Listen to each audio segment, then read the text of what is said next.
प्यारे दोस्तों, प्रस्तुत है आर्किमिडीज के जीवन पर लिखा गया एक छोटा सा लेख। शाम झुक आई थी। सिसिली के सिराक्यूज द्वीप की चहल पहल बढ़ गई थी। कोई शरबत की चुस्की ले रहा था तो कोई कॉफ़ी की। बैलगाड़ीवान चिल्लाते हुए बैलों को और तेज चलने के लिए मजबूर कर रहे थे। सड़क पर उनके चलने की खडर खडर हो रही थी। एकाएक लोगों की निगाह एक नंग धड़ंग व्यक्ति की ओर उठ गई। वे अचकचाते से उसे देखने लगे। वह व्यक्ति सड़कों पर भागते हुए एक ही शब्द चिल्ला रहा था, यूरेका यूरेका। मिल गया। किसी ने पहचाना और एक होठ से फिसलता दूसरे होठ से चलता गया। वह प्रसिद्ध गणितज्ञ आर्किमिडीज था, अपने समय का ऐसा बुद्धिमान पुरुष जिसका संसार में कोई मुकाबला नहीं था। उसने ऐसा क्या पा लिया था जो तन मन को गवा लिया था और ऐसी अवस्था में प्रयोगशाला की ओर चल दिया था। बात दरअसल यह थी कि बादशाह हीरो द्वितीय ने सोना देकर एक सुनार से ताज का निर्माण कराया। ताज बनकर आया तो उसका वजन उतना ही था जितना असली सोने का, लेकिन बादशाह को शक था कि सुनार ने उसमें चांदी मिलाकर स्वर्ण हड़प कर लिया है। बादशाह ने मामला आर्किमिडीज को दे दिया। यह तो सभी जानते थे कि विभिन्न धातुओं का वजन होता है, लेकिन अब यह कैसे पता लगाया जाए कि सुनार ने कितना सोना निकाला। विज्ञान ने ऐसी प्रगति नहीं की थी कि इस प्रकार की धोखाधड़ी का भी पता लगाया जा सके। आर्किमिडीज का दिमाग हर पल हर घड़ी इसी समस्या का हल खोजता रहता था। एक दिन वह जनता स्नानागार में नहाने गया।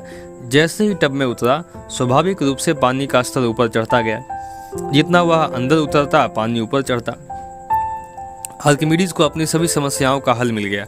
वह भागा भागा गया और लबालब भरे टब में ताज को डालना शुरू किया। बाहर गिरे पानी का परिणाम भी ताज के परिणाम के बराबर ही होना चाहिए। अब मसला आसान हो गया। इस बाहर गिरे पानी के बराबर वजन का सोना लिया जाए और उसके तौल की तुलना ताज के तौल के साथ कर ली जाए। बस सुनार को मौत की सजा हुई। लेकिन संसार को जो मिला वह था विशिष्ट गुरुता नियम बोध। दुनिया भर के वैज्ञानिक तब से एक ही परिणाम की किसी भी चीज के और पानी के दोनों वजनों का मुकाबला करते आ रहे हैं। इसके साथ ही दूसरी जानकारी प्राप्त हुई कि पानी में वस्तु को ऊपर धकेलने की ताकत होती है। पानी में मनुष्य खुद तैरने लगता है। आर्किमिडीज ने ध्यान से देखा, कुछ वस्तुएं नीचे डूब जाती है और कुछ ऊपर की ओर तैरने लगती है। वह इस परिणाम पर पहुंचा, किसी भी चीज को पानी में डालो, उसका वजन उतना कम हो जाएगा जितना पानी। आर्किमिडीज के इसी सिद्धांत के आधार पर आज 80,000 टन की पनडुब्बियां समुद्र में चल रही है। आर्किमिडीज रोमन सैनिकों द्वारा मार दिया गया। यह रोमन सम्राट का हुक्म था आर्किमिडीज को पकड़कर उसके सामने उपस्थित किया जाने का, क्योंकि उसकी प्रतिभा का वह कायल हो चुका था। शौर्य ऊर्जा को एकत्रित कर नदी के दोनों किनारों पर शीशा सा उसके बेड़े को जला डालने के कारनामे को अंजाम आर्किमिडीज ने ही दिया था। जिस समय सैनिकों ने उसे पकड़ा, वह अंतरिक्ष यात्रा की जमीन पर बैठा रेत में गणना कर रहा था। उसने सैनिकों को रोका, अभी चलता हूँ, यह गणना पूरी कर लेने दे। पर आर्किमिडीज का उस सैनिक की नज़रों में कोई महत्व था नहीं। महत्व था सम्राट की आज्ञा का कि आर्किमिडीज को पकड़ना है। वह पुरस्कार के लिए अधीर था और उससे देरी बर्दाश्त नहीं हो रही थी। उसने आर्किमिडीज का सिर ही उड़ा दिया। उसका अद्भुत मस्तिष्क गिर पड़ा। रोमन सम्राट ने जब मृत आर्किमिडीज को देखा तो वह दुख से कराह उठा। तुझे नहीं मालूम तूने क्या नुकसान कर दिया। आर्किमिडीज का जन्म सिसिली के सिराक्यूज द्वीप में हुआ था। उसकी शिक्षा दीक्षा अलेक्जेंड्रिया में हुई। आर्किमिडीज ने अपनी प्रतिभा हर क्षेत्र में प्रदर्शित की। कृषि क्षेत्र में आर्किमिडीज ने स्क्रू नामक एक यंत्र बनाया था। इसकी बनावट बहुत सरल है। यह मेहराबदार चूड़ी की शक्ल में सिलेंडर के बक्से में रहती है। चूड़ी को जब घुमाया जाता है तो वह वस्तु एक स्थान से निकलकर दूसरे स्थान पर सरक जाती है। भारी वजन उठाने वाले लीवर का निर्माण भी उसने ही किया। 5 पाउंड के पोल से 100 पाउंड का वजन उठाकर उसने दिखाया था। यह सीसा खेल की पद्धति पर आधारित है। क्रॉस बार से 1000 पाउंड के वजन को उठाने के लिए 100 पाउंड की ताकत ही काफ़ी है।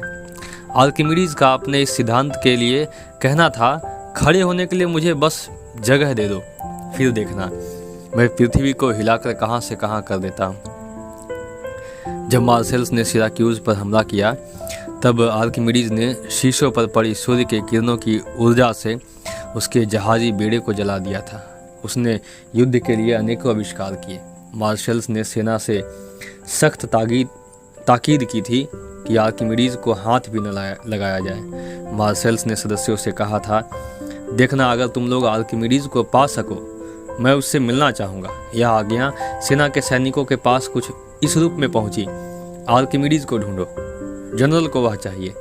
एक सैनिक ने देखा एक व्यक्ति सारी घटनाओं से बेखबर होकर शहर पर रोमन सेना के कब्जा कर लेने के बावजूद जमीन पर कुछ बेकार ऊट पटांग लाइनें खींच रहा है।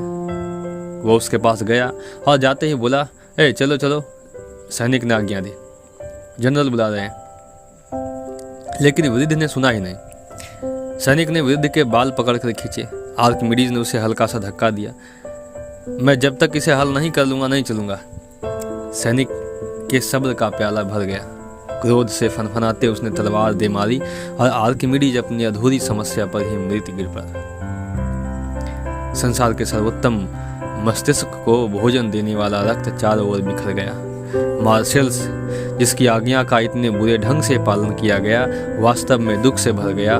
उसने आर्किमिडीज के हत्यारे की तरफ से घृणा से मुंह फेर लिया।